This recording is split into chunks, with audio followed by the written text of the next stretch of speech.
You're listening to, or watching, the Talk With Your Mouth Full podcast, a podcast series that features real conversations with real people about substance abuse prevention. This episode features a discussion with substance abuse prevention speakers who share their personal experiences along with tips on how to prevent children from using substances. This episode was graciously filmed on location at Kapow in Boca Raton, Florida. We thank Kapow for their amazing food and hospitality, and we encourage you to check them out if you're ever in the area. Hi, everybody. Hi. Thank everyone so much for coming. Welcome to the Talk With Your Mouth Full podcast. So for the families who are watching, my name is Teresa Barros, and I am the program director at Living Skills in the Schools. Everyone at the table already knows me. Islorn, why don't you introduce yourself? All right. Hi, my name is Islorn. I am the prevention coordinator here at Living Skills in the Schools. Excellent. So all of you, we're going to just do some introductions. You guys are all our prevention speaker, which we'll talk about pretty much throughout dinner. But if we could just go around the table and share names, how long you've been a speaker for us, and how long you've been in recovery. Katie. Hi, my name's Katie, and I've been with LSIS for 2 years. I have been in recovery for 5.5 years. Excellent. Great. My name's Mariana, and I've been in recovery for 7 years. Excellent. Hi, I'm Lindsay, and I've been with LSIS for about 2 years in recovery as well. Mm-hmm. I have 15 years in April. Wow. Amazing. Congratulations. Thank you. My name is Danny. I've been speaking here with LSIS for I think about 1.5 years now, right? And I've been in recovery for 3 years now. So for the families who are watching, our prevention program, our prevention speaker program, features people like yourselves who are in recovery. You go into schools to share your story with the students. And as all of you know, during the training process, we kind of go over how it's a little different. All of you are pretty used to sharing your stories. But this way, we're really trying to get a prevention message home to the students. So today, our hope is that we can talk a little bit about how you came about to sort of formulate how you do it. So I guess we'll just kind of leave that open. Islorn is our rep, so you guys are mostly familiar with her. Yes. So truthfully, she knows way more about it than I do. Yes, so basically just like how we normally do in schools, we're just opening up the conversation just like we do with the kids and how we formulate that around that. We're going to keep the same attitude and then just see where the conversation takes us. Does anybody have a favorite age group? Oh, I would say middle schoolers. The 12 and 13 would be my favorite. Yeah. Fifth graders. Yeah. I love the young ones. They are fun. My Yeah. opinion on that always is changing. Yeah. Yeah.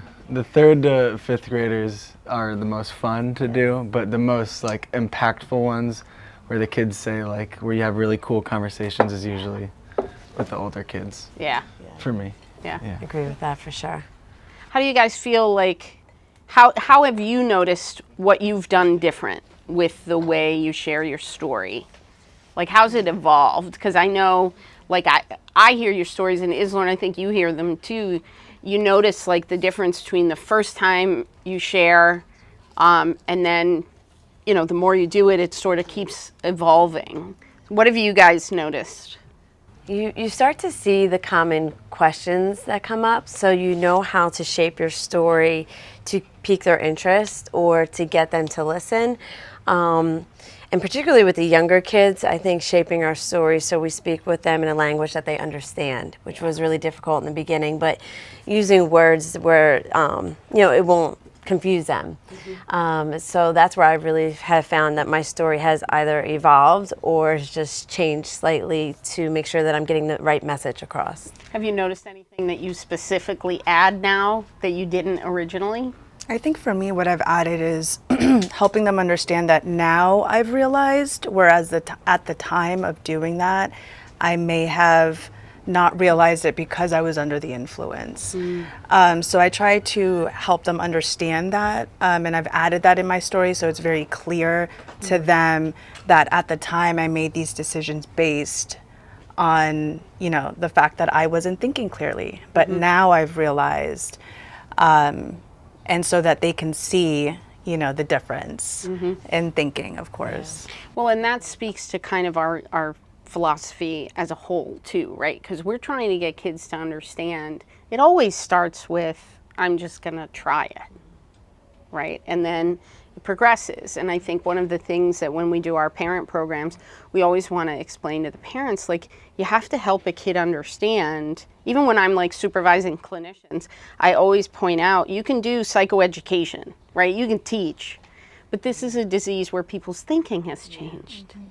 And while they're struggling, they don't think clearly. You can give them logic, Right. but it quickly gets undone. That So- that totally reminds me actually of and also what you had said is, like, I now also say in my story how I didn't want this to happen. Like, this wasn't my plan. And before I knew it, it took a hold of me. And just to kind of piggyback off what you said, like, our thinking wasn't clear, and this whole time we had that delusion of control. And the reality was that we lost control, and that it wasn't my plan to end up becoming an addict alcoholic. I think when I began to speak, it was definitely a learning process. It was definitely learning to tell the story in a different way. Like you said, we've all been comfortable telling our stories to a lot of people who are also in recovery and struggle with addiction, and that's a very, very different story. Those people all understand what addiction is, and we're not trying to explain it to them. We're just talking about what we went through, and there's just like a commonality to it. But when you're explaining it, like you just said, to children, you want to talk about how you might have thought about it at that age, or didn't think about it at that age. And especially, like you said, how you were unaware of it back in the day, realizing that the 11th graders or high schoolers going through it, a lot of them might not like have any idea that they're on that path yet. So talking about it like it was when I was in their shoes a little bit more was a learning process. I think you touched on a really good point there. It's so important to be, at least when I go into schools, we do it from, the little kids up to the seniors. So it's learning your story, and it something I realized is I learn more about myself every time I tell my story to these kids. And it's so impactful. I mean, as much as it is for them, for me, what an experience. But I think so age appropriate. It's one of the reasons why LSIS I believe does such great work, because there's just so many different levels for the kids to understand, which is, I don't know, I love doing this. I love that you say, like, you notice it sort of impacts you too, because Danny, one of the things that you share in your story is that if you want to feel better in general, if you want to feel good about yourself, help somebody else, right? Like, you're really teaching the kids that, like, if you work on being kinder to other people, you naturally will feel better. So it kind of matches that whole thing you're talking about. Like, I do this and it, changes the way I see my story, and it just, you learn more about yourself. Yeah, that's great. Yeah, I had to learn to reconnect to my story. I think I told my story for so long and for so many years. I was telling it as if I was the narrator, right? Like as if I was reading a book, not really connecting or feeling the emotion behind it. So for me, it is important for the kids to see the emotion behind it, because it was a very painful experience. And I want them to see that I was the person who lived that experience, and that it is painful. Because I think for adolescents, it's in their eyes, or maybe even in their community or culture, it's cool to, use drugs or to drink. And when they hear somebody from experience tell their story with the emotion attached, it just hits differently. Yeah. I was actually just at a high school recently, and it was a driver's ed class that you had just spoken to maybe 2-3 weeks ago. And of course, we always start with, okay, so what do you guys remember? And I said, I know you had a speaker here. I think you guys had Mariana. What do you remember? And one student very quickly had said, I can't believe she kept using even though she knew she could die. And like, it's a horrifying reality, but like, what an opportunity for me to point out, do you see how the logic is lost? right? How your thinking has totally changed, right? Everyone's story highlights a different part of addiction. Yeah. But one thing that never changes for any speakers, prevention speakers, is that they all cross that line into addiction. So a lot of time, one thing, like, it doesn't matter which age range we talk to the kids, it always circle around back to, you know, their friend groups, like the adults in their life. So it's like, for them, when it's like, well, why don't that person just stop? You know, why can't they just stop? They know how much they're hurting the people around them, or, you know, they know how much they're hurting themselves, but trying to make them understand the concept of addiction and like what it actually does. Normally they always, like, when you explain to them, like, there's no going back. You can only learn from that. So I think that's like opening up that conversation is always get them to like start to think up a little bit different on the people around them and then the things that they do. Yeah, yeah. So obviously, you know, we call this Talk with Your Mouth Full because the research says families who dine together have, you know, lower rates of substance abuse. Participating in LSIS and knowing that study, though, has definitely reshaped my mind as being a parent now and with my children and how I present to them at the dinner table and even outside of that. They're pretty little too. How old are they again? 3 and 4. Oh, babies. My cousin has 2 little kids, and one of them I think is about 4, and he has a super deep voice. His father did too when he was little, and they were dropping him off at a brand new school. It was like new preschool, and mom's thinking not much about it and just driving, and he's sitting in the back seat in his little seat, and he goes, "Mommy, I'm nervous." Oh, and I thought, like, how does this kid know the word nervous? Goodness gracious. But like, how great that he's 4 and he could identify and label nervous. You know? Yeah. Mariana, what would you tell parents? So many good points have been brought up. I definitely think parents need to be informed, just as much as the kid, of course, before approaching the kid. Talking to them and teaching them how to identify feelings, but also giving them that safe space to talk about feelings. And I think for me, most important is teaching our children boundaries and healthy relationships, what those healthy relationships look like. Is super important, you know, because a lot of times you can find yourself in a toxic friendship or relationship, you know, that could be the kickstart or trigger to your using at some point, you know. But identifying feelings, identifying, you know, healthy and unhealthy relationships, whether that's with friends, family, eventually, you know, intimate partner, and, you know, educating yourself on what addiction looked like, because I didn't know. Once again, it went back to, I'm just having fun. What do you mean this is not addiction? I'm just having fun. Right. And it wasn't until I was 27 that I was like, okay, this is addiction. Yeah, You know? here I am. Yeah. You know, but if I had that clear picture painted for me at 12, 13, 14, 15 even, it would be very difficult to deny it or to kind of like shut it out, because it's there, the facts are there, you know? Definitely something Danny spends in his story. I noticed a few months back, Danny like pauses and talks about, this is what they looked like. They looked like me. They weren't falling down. They weren't dropping out of school. They Weren't were missing teeth.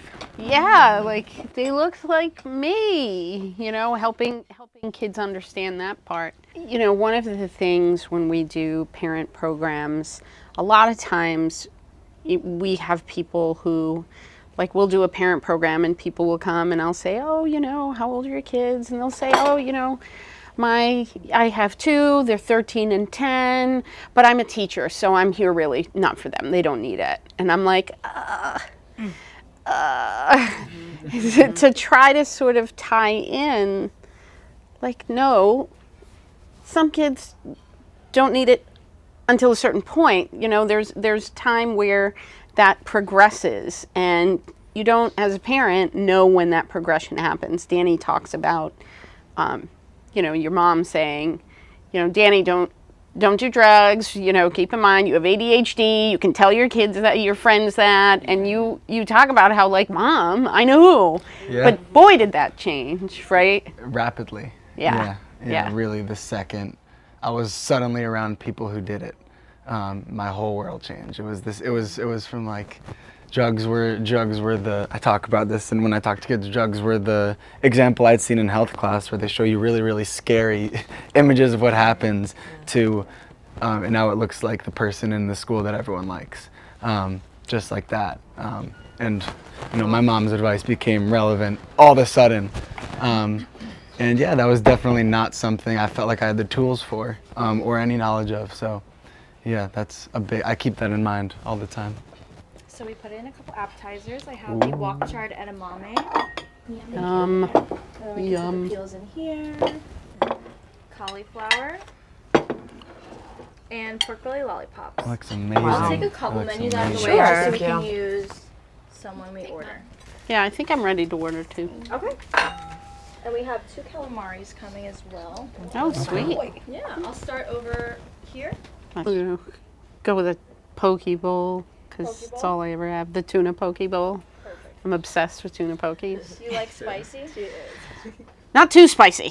I'm spicy enough. Yeah. Okay. And then for you? I'll have the steak lo mein. How would you like the steak prepared? Medium rare. Perfect. And then for you?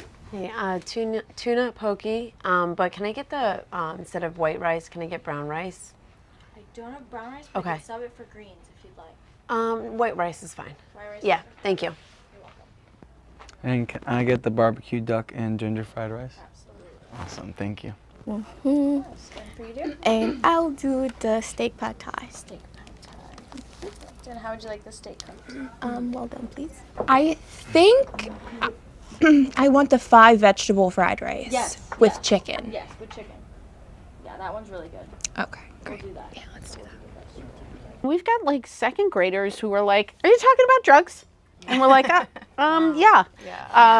So let's sort of explain what that is, and fourth graders who are hearing fentanyl on the news and they don't know what that means, and knowing that you can get addicted. Their friend knows, but they don't. Like, just staying on top of all of that as young as 8 and 9. You guys give me like such helpful information throughout the years. Yeah, teach them feelings, teach them boundaries, Right. medicine safety, right? Right, Put the right. medicine away. Don't take it if you Yeah. don't need it. Really Yeah. helping kids get that.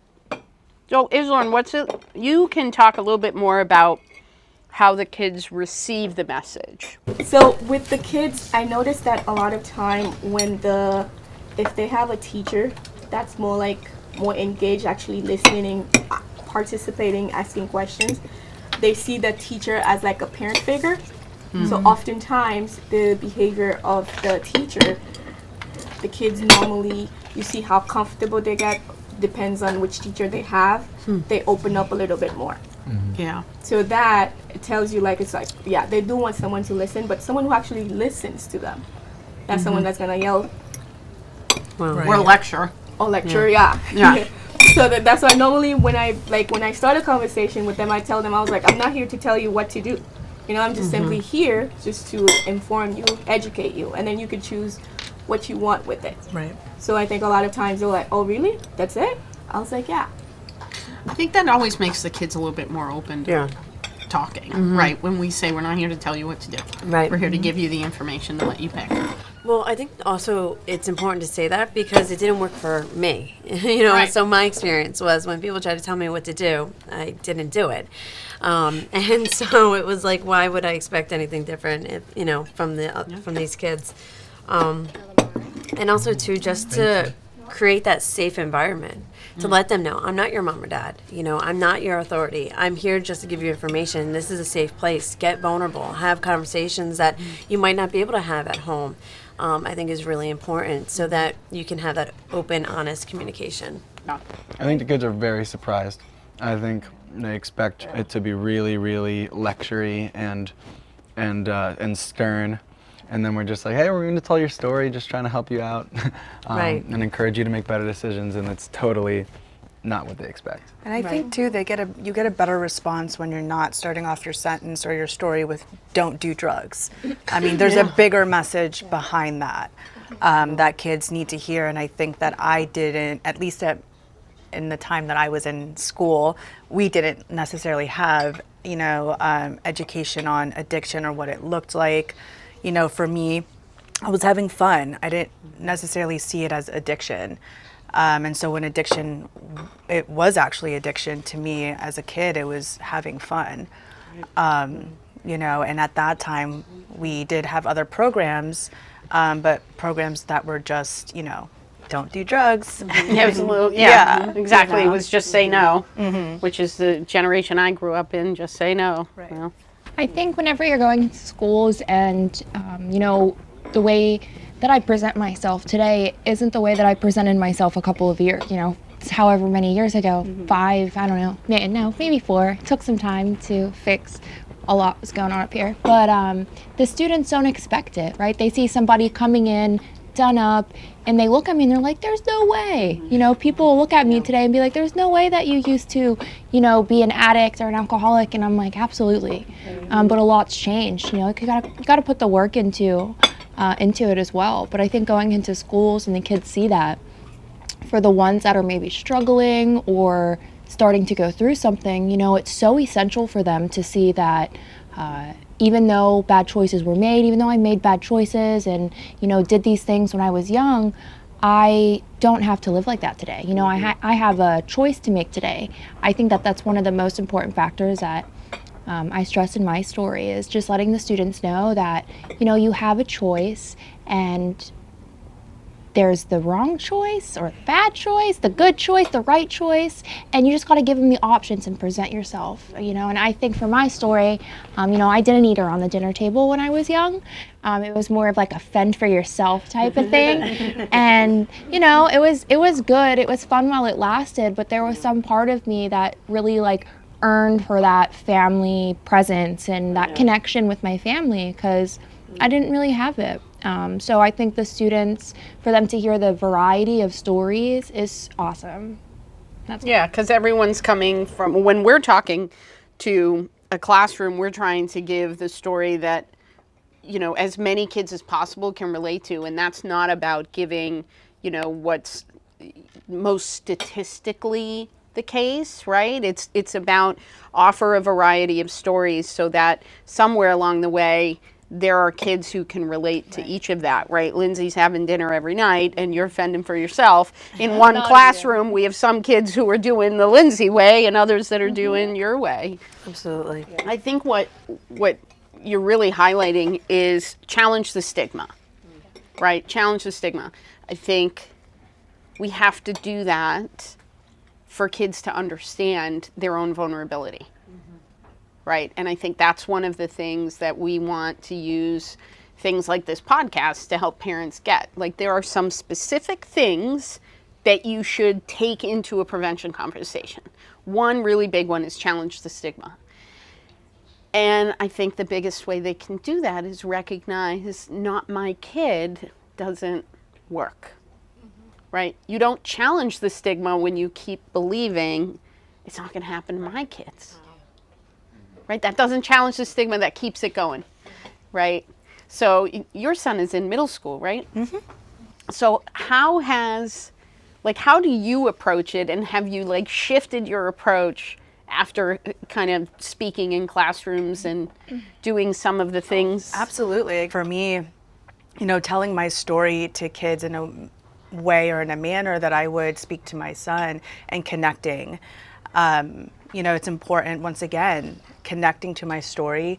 And when I talk to my son about, drugs and alcohol, making sure that he acknowledges and sees in me also the emotion that's connected behind it. Yeah. Rather than mom just being disconnected to what has happened in our past together.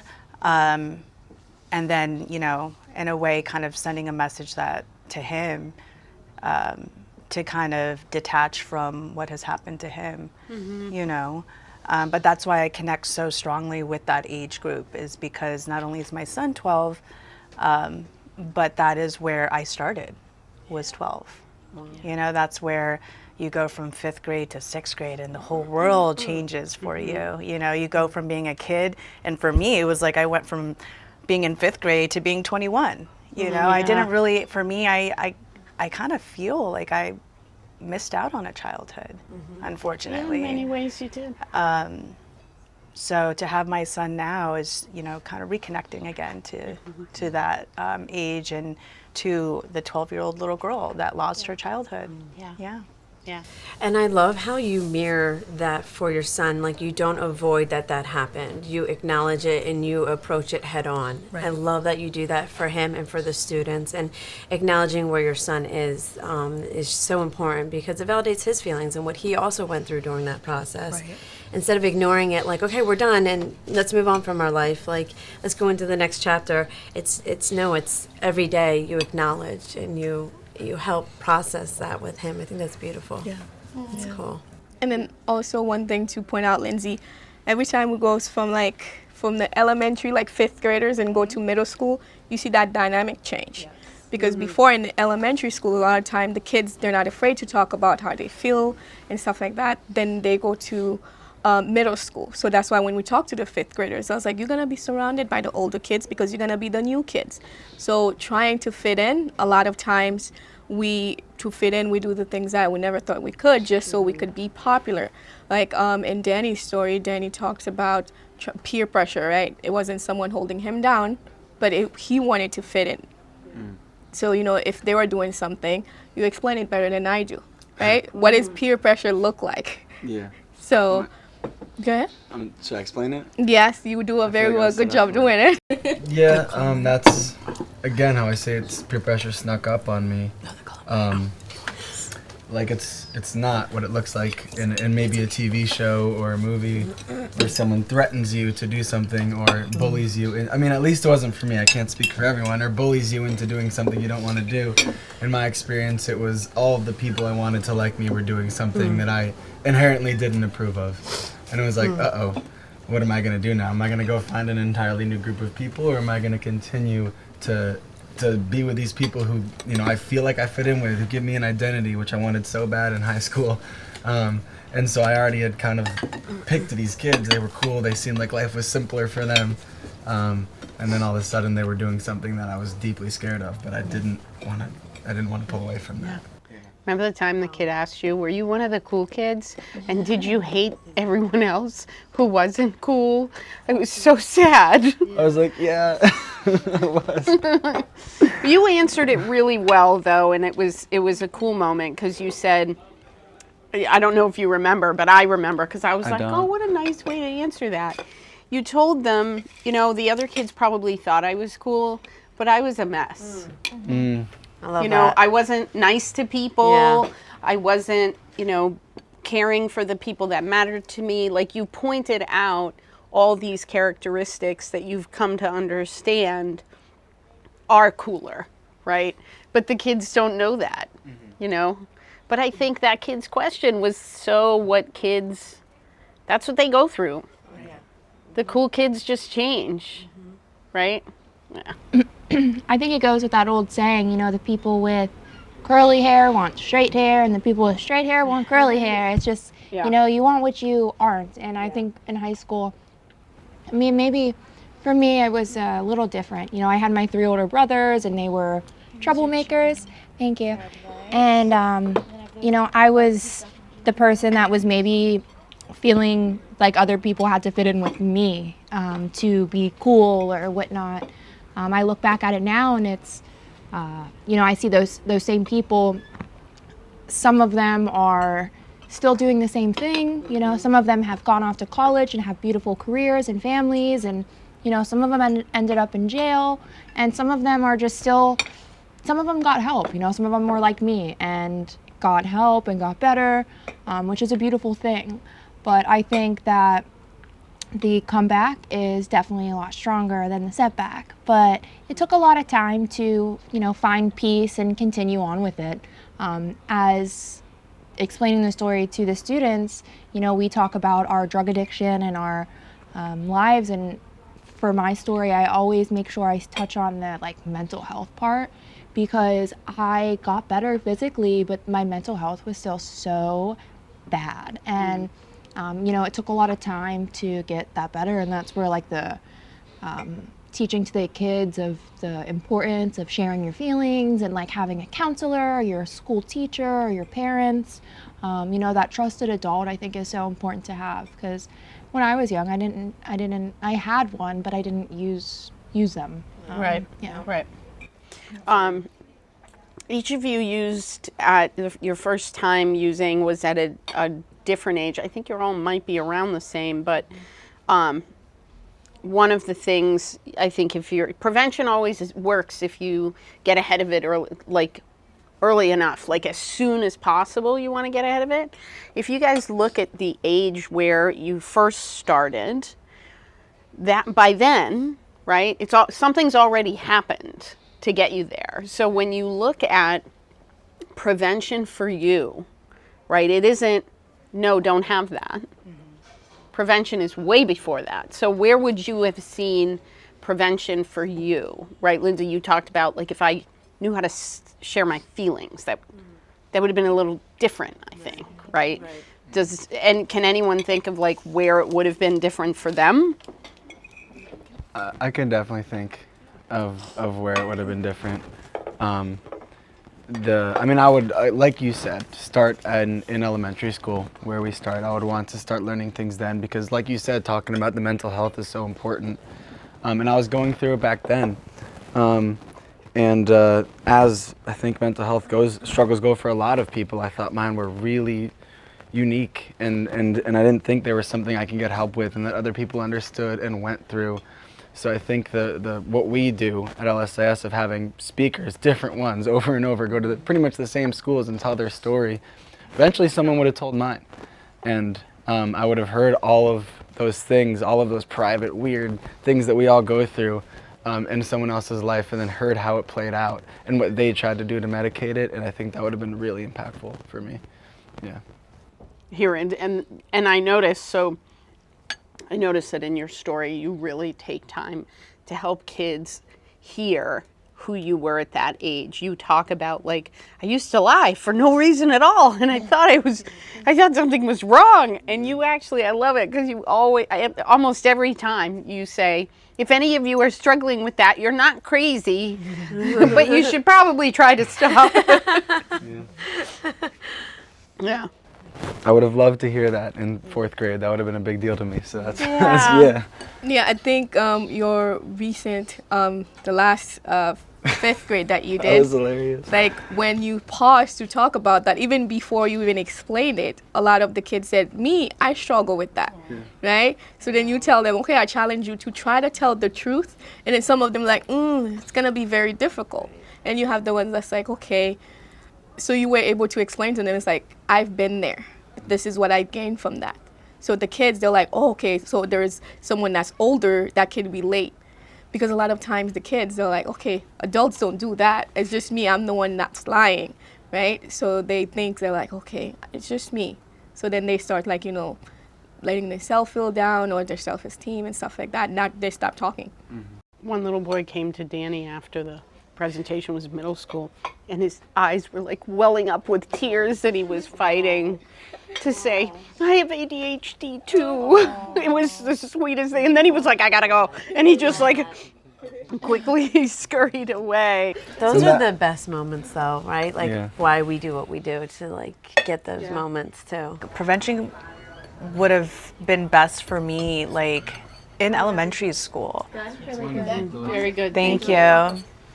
When you transition, I feel like I wasn't prepared for such a big change. Because in 5th grade, I remember feeling so excited and so like thrilled, and my outlook on life was very like positive. Like, here I go to take on the world, going into middle school, super excited. And then I went into middle school and it was so different. And I just remember feeling, I don't know if it was disappointment, just feeling maybe shock a little and just like, ooh, I don't know what to do with this. How do I like socialize? How do I engage? How do I, and there was a lot of things I questioned about myself, my interactions with people. Like I just took life head on and did what I thought as a 12-year-old that did the best that I could, I guess. But I think for me, as elementary school was so essential, you know, and preparing students for middle school and having those difficult conversations. We didn't have that in elementary school, at least not that I remember. In those times, there was no discussion about drugs or nicotine or tobacco or anything. Maybe tobacco, actually, because we had a tobacco class, but not so much drugs at all. So, and now I'm hearing, though, that, you know, they're going into elementary schools to have discussions about prevention, which is great. And I wish I would have had that, because maybe that could have been, you know, my preparation.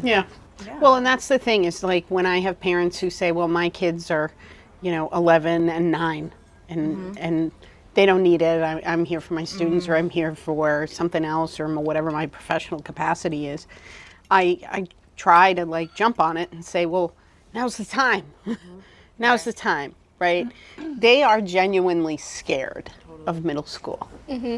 Because for the 5th grade, when you ask a 4th grader, are you ready to go to 5th grade? They're like super excited. So for 5th grade, when you ask them, how many of you nervous about middle school? They're like, oh my God, one of them like, is it gonna be more homework? So it's like, for them, it's like the dynamic will be shifting, because now it's like you're taking on the world kind of, because, you know, when you're in elementary school, you know when to get to class. Someone's taking you to class, right? With middle school, it's a whole new world. No one is there to tell you, you have to be on class. You have like 2 minutes to get to class. So a lot of them, you get the other half that's excited, but still afraid, and then you got the one that's like terrified. And they're like, what do I do with that? What about bullying? Exactly. So we get the question about bullying. So then we ask them, like, you know, who's your friend? So then that's when we ask them, like, you know, the power of having like that good friend that's like, you know, stick with you, finding that friend.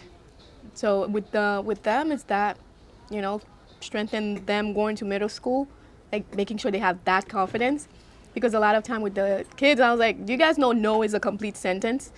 So even just that, trying to give them just that little power for them to realize how awesome they are. So Well, substance abuse, here's the thing, though, is substance abuse prevention isn't about talking to your kids about drugs. Exactly. It's not about talking to your kids about drugs. It's actually about talking to your kids about setting good boundaries. You know, picking good friends. Noticing if your friends are getting interested in things that aren't good for you. Noticing if you tell your friends, I don't want to do that, that they don't listen. And learning how to change your friend group. It's so much more than saying drugs are bad. You shouldn't do that. You know, I think parents don't often think of that because, you know, in the field, I don't know that we have done historically a good job of teaching people that, right? I think we're doing much better. I think schools are much more focused on teaching those skills of, you know, coping skills, communicating about your feelings, asking for help. You know, I think some of that's better, but, you know, prevention's about talking about the other stuff, right? Like you said, like you talk to your son about the story you share together, right? You don't talk to him about how bad the drugs are. You talk about, like, did you see how hard it was? Like, how did you get through it? You know, what did you use? Who were the people who were helpful, right? Getting him to recognize the strengths that he has, you know? Love that. And I love that you touched on the transition of like our childhood, because there's phases of our childhood. And I think a lot of times parents look at like, okay, they're just growing up, but you know, those phases create a lot of overwhelming feelings and like a lot of stress and anxiety. And I think a lot of times it's just like, well, they're going to school and it's time for your next grade. And it's a missed opportunity to talk about what is coming up for someone. And that was with me, because I was isolated. My parents really tried to keep me away from harm by keeping me like really sheltered and in a small school. And, you know, we're going to protect you. And what ended up happening was similar to what you had mentioned about that transition. I went into a different school, much bigger school in 8th grade. And I was like, what is this? Wow. And, you know, I had no knowledge of anything. And, you know, if I had those conversations about the transitional phases of, you know, I did feel scared. I didn't know how to make friends. I didn't know how to be a friend. I didn't know how to start conversations. You know, those are the things we're talking about. It's not don't do drugs. It's, you know, do you know how to make friends? Like, how do you approach that? That's exactly what happened to me. Yeah. I went to like a 30-person per grade middle school, and then the high school wasn't that much bigger, but it was, and it was for all intents and purposes, because I went to a religious middle school and then and then a non-religious high school. So the bubble was burst. And like you said, I had no idea. Like my friendships had a very simple like stencil for when there was 20 of us. And I did not have any sort of conversation about what that would be like and how to navigate that. And that would have been really powerful. I think parents don't realize that a lot of times when our kids are acting out, whether it's behaviors or even addiction, using drugs, self-harm, a lot of that is a symptom, you know, and it's not just, oh, they're using drugs, you know, let me just take them out of school, switch them to a different school or move away, you know, and for me, I put my son's in therapy, you know, just as a prevention to, so that he has somebody to go to talk to that's not part of his circle, that's not mom and dad, because of course whatever mom and dad says is like, we're going to do the opposite. Yeah, you're not cool anymore. You know, so, you know, that is my prevention for my son. And hopefully, you know, I mean, at the end of the day, like, because I've gone through what I've gone through and he knows my story and has seen me through the process, you know, of recovery, you know, knock on wood, if that was ever part of his story too, like he knows he has a therapist, he has a solution, he has, you know, a place to go. Whereas for me, you know, it carried on for so many years from 12 to 27 because I didn't necessarily know how to look for the resources or have the resources at my hand. I knew of I knew that there was therapy. I knew that there was like medication, but I didn't really have the education or even, you know, anybody to really tell me like, hey, this is the way out. This is what you can do. So I don't know. I mean, I think for me, like prevention for our kids could be several things. For me, it's just been therapy. Yeah, I think that speaks to like the next layer, right, of prevention, because it's about, you know, the skills they need to be able to say no to substances, but prevention's also about giving them the skills they need to ask for help anywhere along the path, right? If they have used and they have, you know, a parent has created an environment of like, here's where you go for help, they may turn there. You know, it's prevention's about all of the different skills that someone needs to not use substances, and one of the skills they need is, I need help. I need help. I'm sad. You know, my dad wants me to talk about my feelings at dinner, but I don't know how to do that. Somebody help me learn how to do that, right? Like it's help about a lot of different things. You know, I need help. All my friends have changed and I don't like them anymore, and I don't know how to make new ones. And I think if we're talking prevention, you know, I get into a class or a school and I'm speaking, the students come up and they want to know more. So I think prevention's so important because it keeps giving. You know, it's like the gift that keeps on giving almost. The kids are excited, they want to hear, they find it cool. I at least know for me, you know, I was like interested in weird stuff when I was younger. So if people tell me like weird facts about something or like, I don't know, I would just fall for it. But I think that for the students to see and to be excited, they go on and they want to tell their friends about something and tell their parents, hey, look, you know what I learned in class today? And it's, you know, it's exciting for the kids if they hear it in the right form. And I don't know, I love when they get excited and they come up and they're like, I have more questions. And it's like, I gotta go. Yeah, sorry, we're all out of time. Yeah. 8 of them there at once. And they're like, can I? Oh, That happens where they wrap around you and you're like, okay. I love that you bring that up because we always tell parents, be informed, have the information. We want them to know and research it and stuff. And, you know, Danny, I'm constantly asking you to research stuff for me. And it's how has learning information and facts impacted the way you tell your story? Because ultimately, I think part of what I want families to understand is, yes, you go in and tell your story, but that is just the avenue we use for prevention, right? We also use, you know, education about different substances, education about addiction. Parents don't need to have an addiction story to tell in order to do prevention. they could use a different avenue, the dinner table, talking about academics or whatever it is that they want to use, they use. For you, you use your story. So how has learning information impacted the way you tell your story? Yeah, I can think of a lot of different examples. One of them is when kids ask about, when people start talking about gateway drugs, or when people start asking, okay, teachers will do this. Did we lead you to harder things? I'm like, weed led me into rehab. I knew that to be true. I knew that to be true of some of my friends, but when we started really researching that and I started really seeing how different the narrative that some of these kids might hear is from the research. And that there are really like scary studies coming out about regular drug users' regular weed smokers' brains like 20 years later, about their memory, their IQ, the cognitive, all kinds of things, one after another, and that's the majority of people ending up in treatment before the age of 18 are there for weed. And so I started to answer that question more confidently. Before I was like, oh, well, it's the thing that actually affected me the most. And now I'm like, no, it's an addictive drug.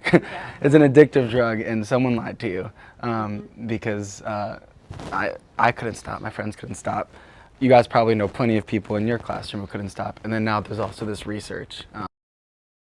Right. You got to the fact of statistically this is what it was. And so like initially that wasn't your thought process, and now it just changed. Yeah. And that's, I think, the piece that I want families to understand. It is so important to get the information. And I can just say, from after what Danny was saying about knowing the facts has really helped me as a parent, because I approach it differently. Whereas, my nephew or other family members may be struggling in an area, and, a lot of times people want to just be like, oh, well, he's just experimenting. And then I can just come with the facts and be like, well, actually, this is what it does to his brain, or this is what they're going to go through. And whereas I probably would have fallen into that category of maybe just, it's socially acceptable to experiment at that age, where now it's like I can approach it with confidence. And I mean, I text you guys all the time and I'm like, what are the facts for because being a mom, I want to approach it with confidence as well, and knowing what's going on, Can you think of any times, like at your dinner tables when you were kids, that your parents maybe missed an opportunity? Or even if it's not at the dinner table, like, can you look back and identify a chance where your parents could have intervened in some capacity to talk about it or meet a need or anything? Oh, for sure. I mean, even just me being the youngest of my siblings, my oldest brother is struggling with alcoholism and has since I can remember. And I think identifying that to us and actually recognizing that instead of trying to shield us from it may have helped recognize what alcohol does do to you, why it is not good. My parents just thought, well, if we don't talk about it and we keep alcohol outside of the house, well, then they're not exposed to it and they won't touch it. But really it would have been nice to identify what's going on, because we all felt it, we all knew it, but it was not talked about.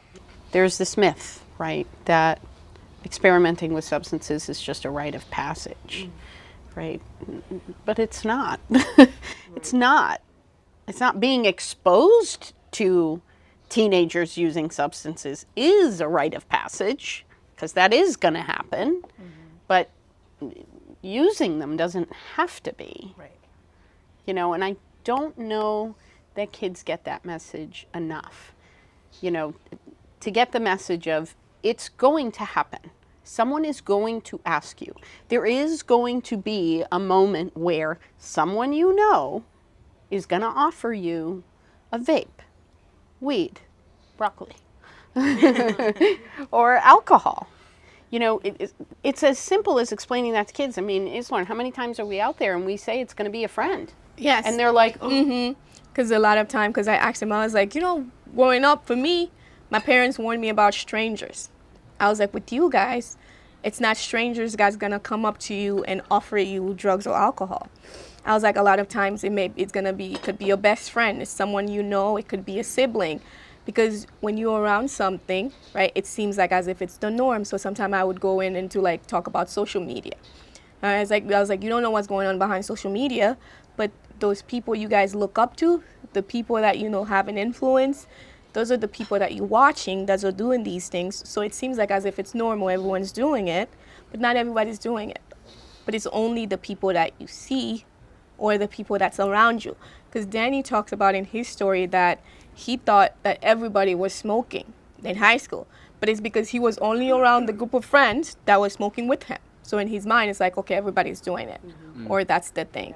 And I remember that in my addiction too, was feeling very alienated from the world and feeling like this was my norm. And if you didn't do this, that was abnormal. My life became normal in a sense. And, you know, when people would talk about like sobriety or recovery or just people who drank normally, that was so abnormal for me. And it just made me realize now, like, what my thinking was like and how my perception in my world at that time was, because it did seem normal. I couldn't picture myself without it.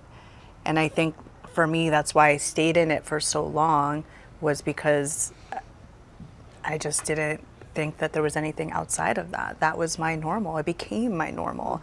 You know, and you're right, the music, like I know now my music has changed completely, because like there's a lot of music I used to listen to, and not because it's a trigger or anything, but just because I don't condone that kind of talk or behavior, or, you know, and I don't necessarily want my kids listening to it either.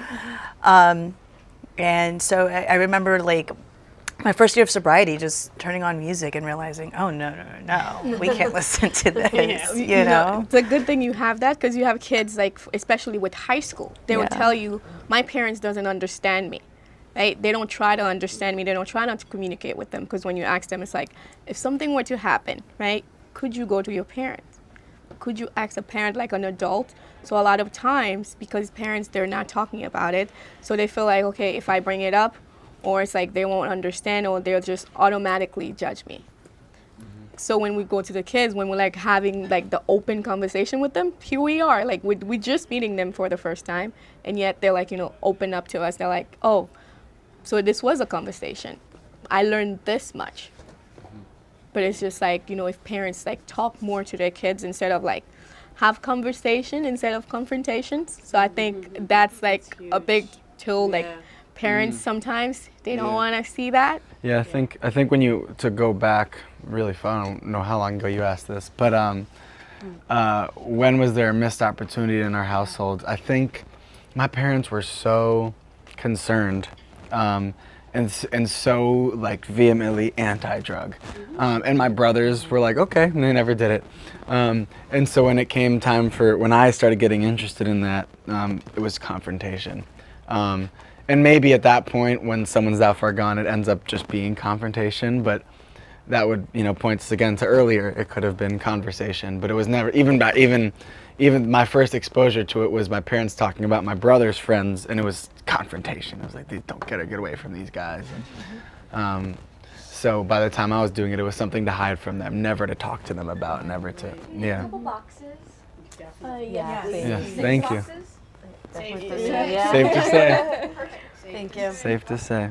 So I think the other thing that we ask kids a lot is perceptions of risk, right? We always want to get a sense for, you know, how dangerous do kids see these things? I think it was after your talk at one of the high schools, we had like a kid come over and say, what do you mean alcohol is a drug? Like, never even occurred to her that alcohol could be a drug, right? Like the perception of risk wasn't even there. Wow. And I think part of prevention is getting everyone, parents and kids, educated about the risk. Recently, someone asked, we were interviewed, and someone asked, you know, do you guys teach about use, misuse, moderation, and abuse, right? And I'm thinking like, well, they're teenagers. Right, I was just thinking that. they're teenagers. Yeah. Right?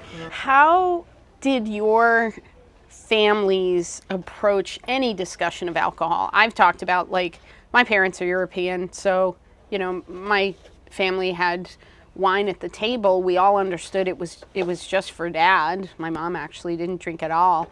And so moderation was modeled, not necessarily talked about.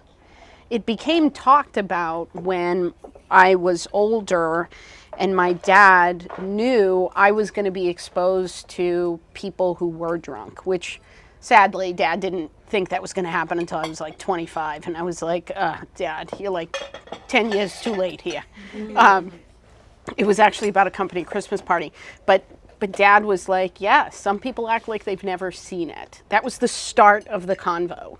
And then we had our first conversation about moderate alcohol use. 10 years too late. But how did your family model, like, what is, because alcohol is socially acceptable. It just is. Right. It just is. And there's no denying that kids say, yeah, but the adults drink it. Now, sadly, they say the adults are smoking weed too. But, you know, how did your families approach that? Like, what was your experience of it? Because obviously your relationship with substances significantly changed. Yeah, I mean, I'm with Danny on this. Like, it was confrontation. There was no conversation when they found out. And my dad drank, but I remember as a very young child, as young as 5, hearing him and my mom argue. And I would wake up to it. And I later found out it was because he was drinking excessively. So in front of me, I saw that they would drink moderately, but behind closed doors when I wasn't around, it was party on. Like, it was excessive drinking. So I think that played a part into my addiction later on, because I, you know, had to play roles of mom, wife, all these things where I had to portray or look like I was all these things, and I was an appropriate mom and good mom, and I was a good wife and all these things, but really behind closed doors, I was using excessively, you know, so that's, you know, what my family had taught me. Yeah. Yeah. Yeah, so it's completely different model. What you see was this, but because they didn't talk or connect it, you never got to see what's the consequence of overuse, right? You just knew this was happening and then that was happening and didn't know how they tied together. That is a part of addiction I always love to hammer home, is like the little invisible things that you might not see in someone. For me, it was earlier on. I mean, like you said, I was not able to be a quote unquote functional alcoholic, but even when I was able to make it to school and do my homework, it was like all these little things that are so not okay if you zoom in. Like, it's more important to me than my family now, right? If my friends are going here to do drugs and my family's here, where do I want to be? I'm lying to my parents about things I need money for. Sometimes I lie to them about where I'm going. The person who's not doing drugs but who's really lovable otherwise is no longer invited. I'm lying to my therapist. All these little things that are the mark of addiction, that don't look like someone, you know, with missing teeth on the side of the road. Yeah, so those are important factors. Yeah, I think we always want to challenge that, like, you know, sure, I mean, I always like to talk about, like, and I think you and I had this conversation, sure, we can label it functioning, but the functioning level is just slowly going down and down and down. You know, it's the bar just keeps dropping, and I think, you know, families, prevention is about helping kids know, where's the bar? Where's the bar? Here it is. This is what we're proud of you for. This is what you should be proud of yourself for doing, you know, and really kind of focusing on that part. I think one of the things, because of course we're a school-based program, you know, and some of our viewers are school professionals, you know, they're teachers, some of them are parents, some of them are teachers, school counselors. I think schools always want to know, when could they step in and help a family? Because the truth is, there are times anybody who works with a family always, oh no, like, I have to have this conversation. And I feel like if it feels like, oh no, you probably should have had a conversation sooner. So when do you Well, your son, I'm going to put you on the spot now because your son's in middle school. Right. When do you want them to talk to you? As soon as any little sign that they see, honestly. I mean, I think the first sign for me is when his grades are dropping. He's usually pretty good about his grades, A, B for the most part, every now and then a C, but you know, anything lower than that is where I begin to worry. But I think what's, you know, for me, it would be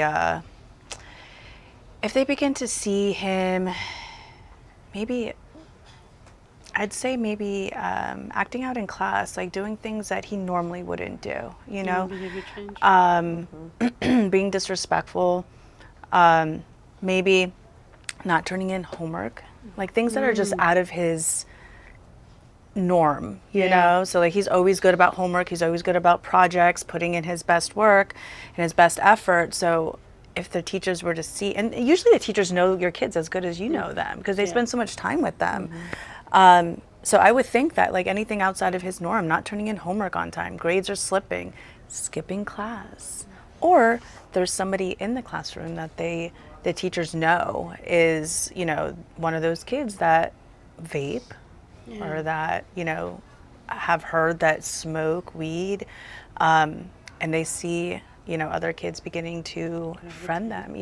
I think that's important too. I would like to know if I could be there every step of the way, every second of the day. I would, but I know that's not healthy. You know, so Yeah, so see, I think that's meaningful, right? For a school to know, you want to know right away if it seems he's becoming friends with a kid who's, you know, not making really good choices, right? To know that right away, to know he's just not himself. We did a master class on early intervention and early prevention, like, and early detection. Like we cover all of that. When do you step in? What should you be watching for? And, you know, what do you do? Right? So we talk about, you should actually, the earliest part is get to know the kid. Get to know the kid. And teachers, you're right, they do. But I think they don't realize how much they do sometimes because they have so many kids. You know? And I think that's it, is the more they understand them, and I think this is the key for parents. yeah, I mean, I think also too, the teachers a lot of times are just like with the kids, they're just like the kids. They're not as educated or knowledgeable on what the red flags are. Yeah. Or maybe, you know, because I've had teachers ask me questions that they had no idea about, like things that I would think, you know, so I don't know. I think it would be helpful if even the teachers had, you know, some type of education, prevention, you know, something that shows them or teaches them really what to look out for, when to speak up, when to talk to, you know, the families, you know, because of course they're there to be teachers, but also these are kids, and a lot of times you're that person that they trust to go to, or maybe you're that person that could potentially help somebody out or save a life even, you know? Yeah. Yeah, I mean, everyone knows the red flag. Oh, he's, you know, his grades have dropped and his friends have changed. And then it's crickets. It's not things like, you know, she seems to struggle with, you know, turning down saying no to her friends. She's, you know, she's getting bullied by people that used to be her friends, and she seems to take it, right? He seems to get really panicked if people are mad at him.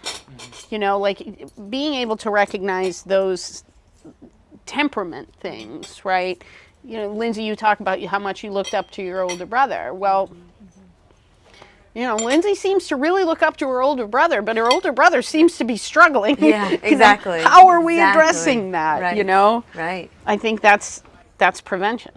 Absolutely. It's so much earlier than people think, and, you know, not my kid is the kiss of death.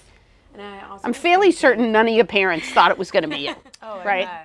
Not my kid. Look, and not my kid, and not my kid, and not my kid, and not my kid. I don't know about me. Maybe my parents. I don't know. What came up for me too when you guys were sharing about like your father's drinking and stuff was the generational themes, and how if we want to prevent those generational themes, we have to start now. Like, that's it.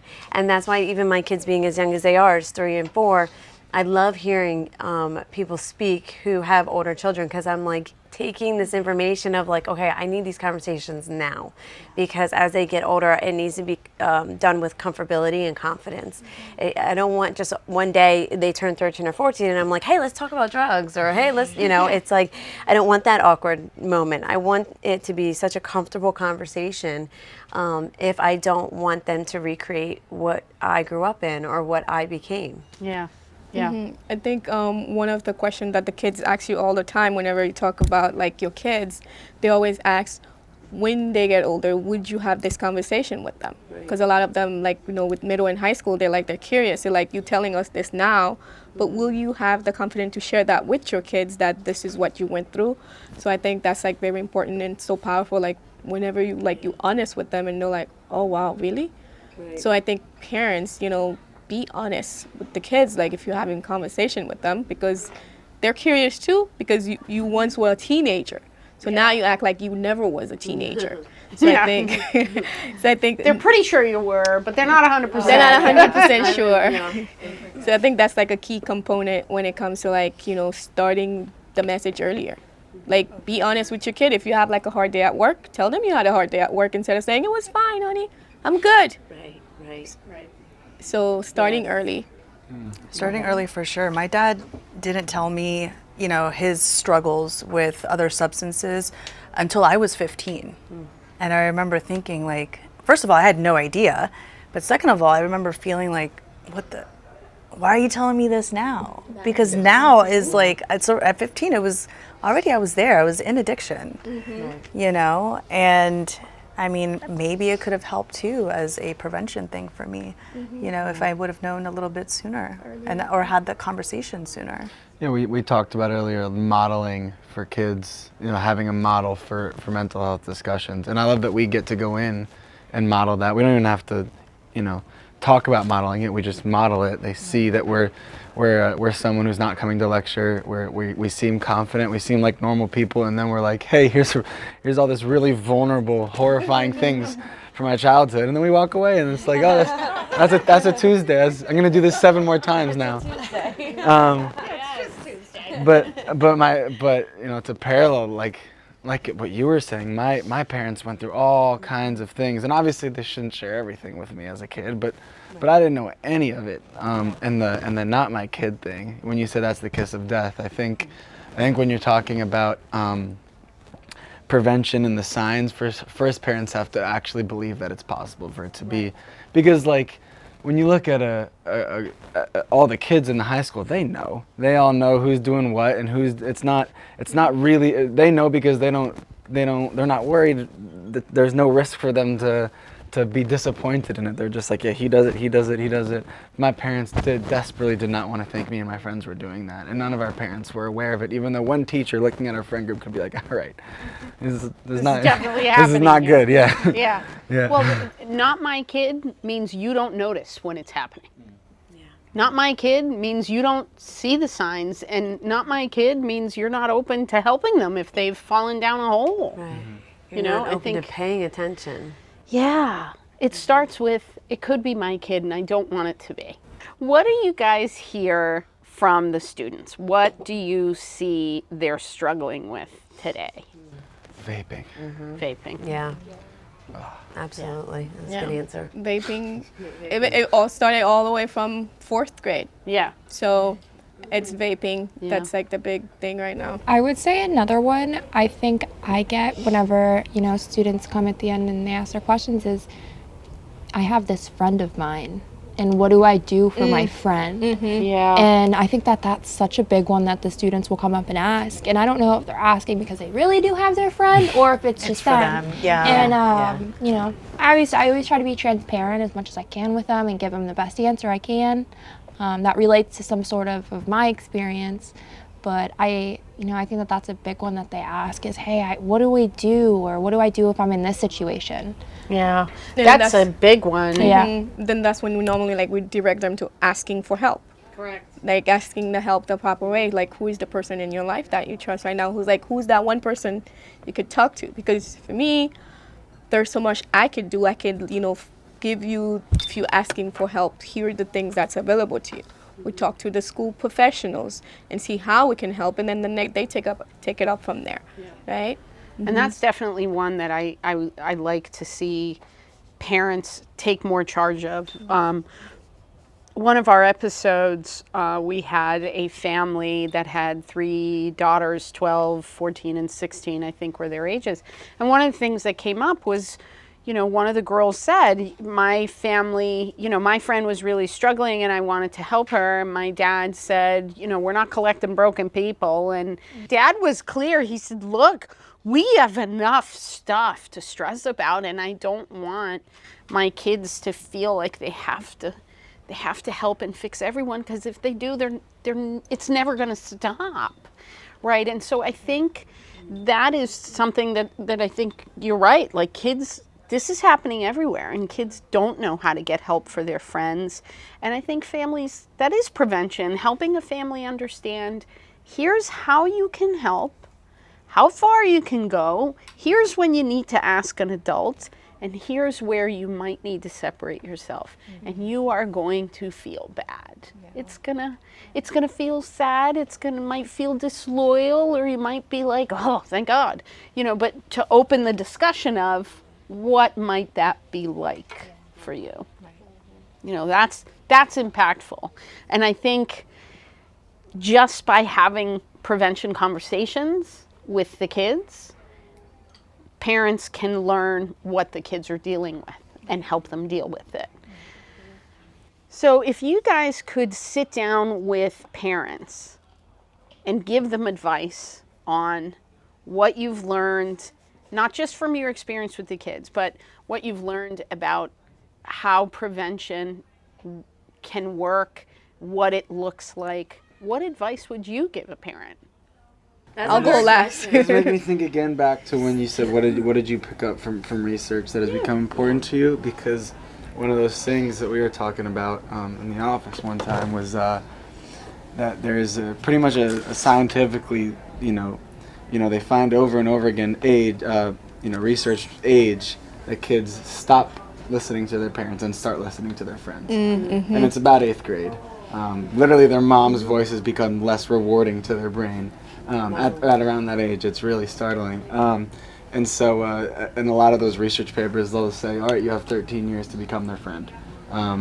Which is, I think, a cool way of putting it. But not necessarily that they have to be like, I won't tell parents, be their friend and don't tell them what to do, but more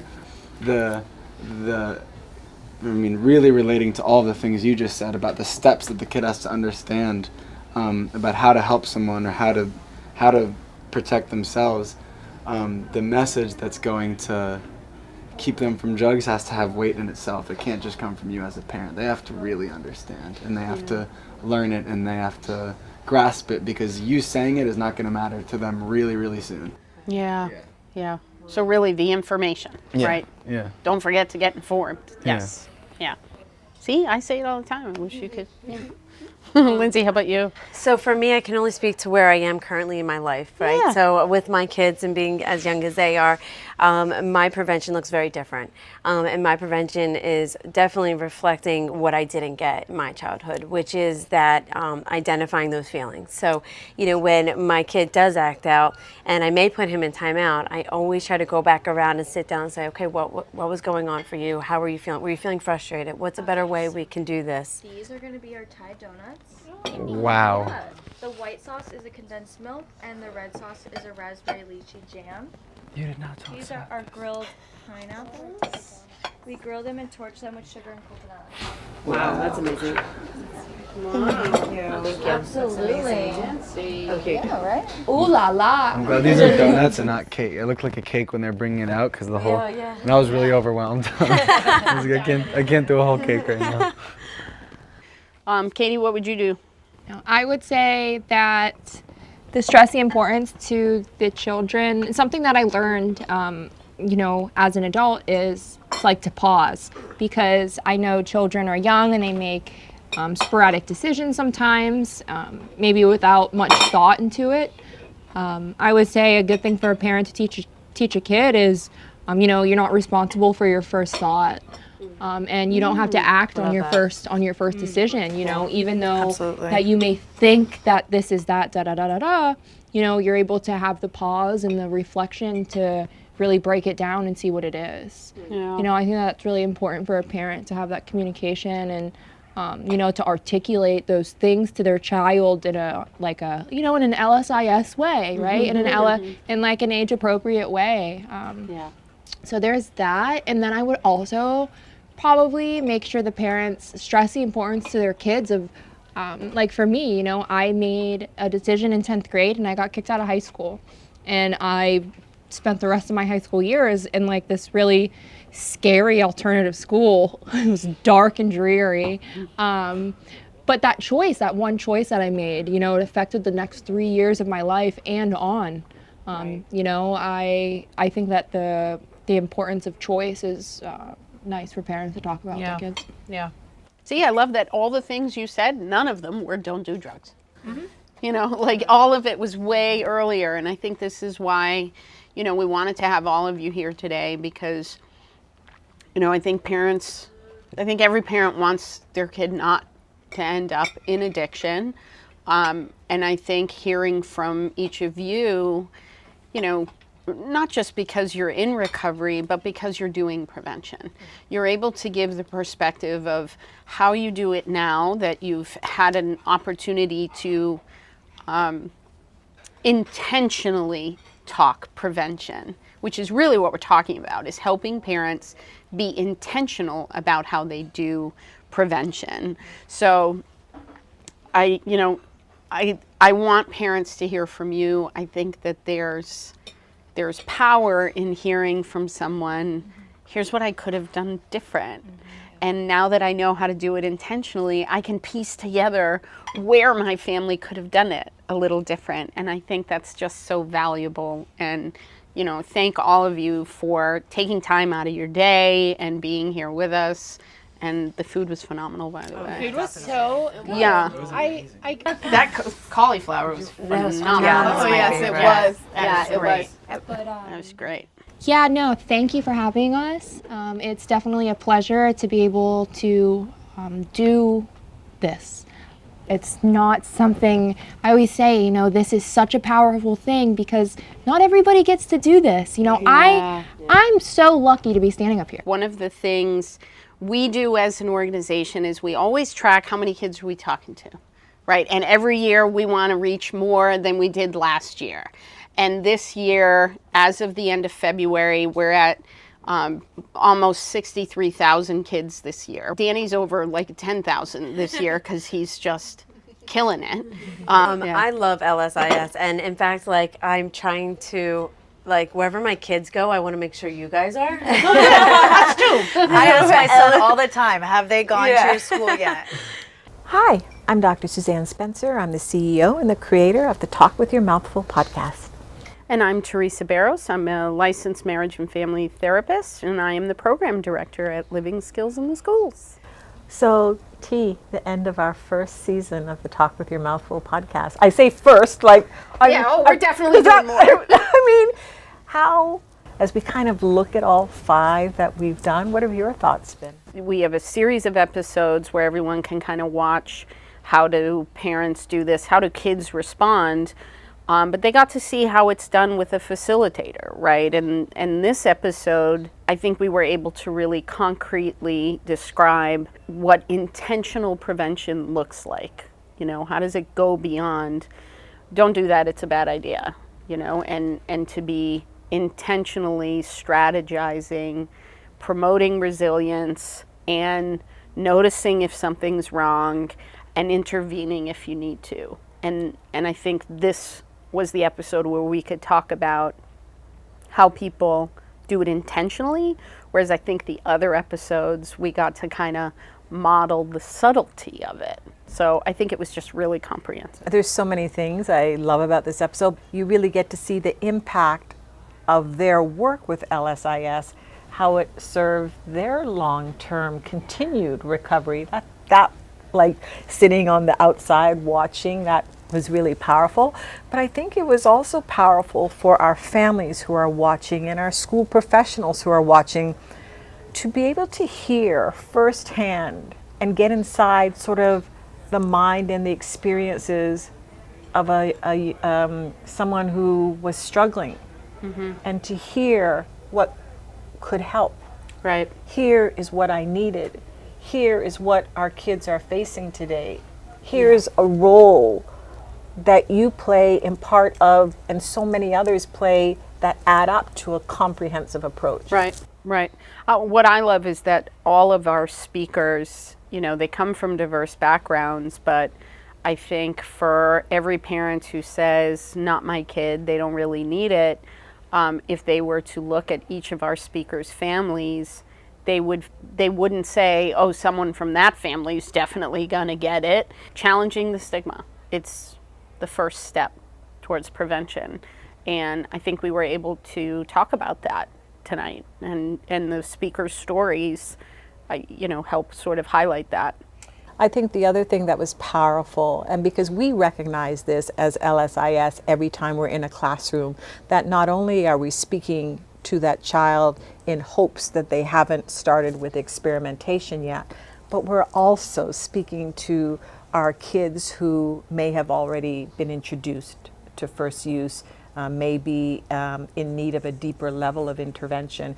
And all of that is encapsulated in that one message from each of those And speakers. I think it's just because we were able to really talk about how do we do it versus the other episodes. I think we were just doing it. And, prevention, part of its power is in the subtlety. It's the relationship you create. It's the ease with which you talk. And I think we got to show that before, and this episode really helps highlight how we did what we did in the other episodes. One of the reasons I think parents or caregivers may fear having the conversation with their kids is because they're thinking the child may say, well, did you do drugs? Do you drink? And I think having that fear alone kind of stops any introduction of the conversation. Yeah. But what today did was really frame it for parents of how to approach that and how to wrap that in a prevention message. Right. So that you're not just kind of sharing the experiences and the wild times you may have had as a parent back in the day, that you're relating that to of how that wraps into a prevention message or an even recovery message. Right, because all of them talk to kids about what they did and how it turned out. And yes, they ended up in rehab and in recovery, but for a parent who used substances when they were a teen, they can tell their story. You don't have to end up in rehab to be able to talk about your behaviors and be prevention, because prevention of the disease isn't necessarily you have to prevent it because I got it, I went to rehab. You can just as easily prevent using substances, because that's what we're talking about. Yes, we're talking about it, preventing the disease, but the way you do that is prevent underage use. To all of our families out there, to all of our school professionals, we want to thank you for inviting LSIS into your homes, into your cars, into wherever you're watching us these days. I don't even know sometimes where podcasts can be watched, but thank you for allowing us to be your partners, to be part of your village, to play a positive influence on the way in which you feel capable to have these conversations with your kids, and the way in which you allow us to help you and act in a way that on your behalf to introduce these sensitive topics to your kids at a skill and age level that we take the utmost care and time with on your behalf. Yeah, thank you. I was so happy to do this and be a part of it, and hope I never had anything in my teeth. Oh my gosh, and thank you so much to Kapow.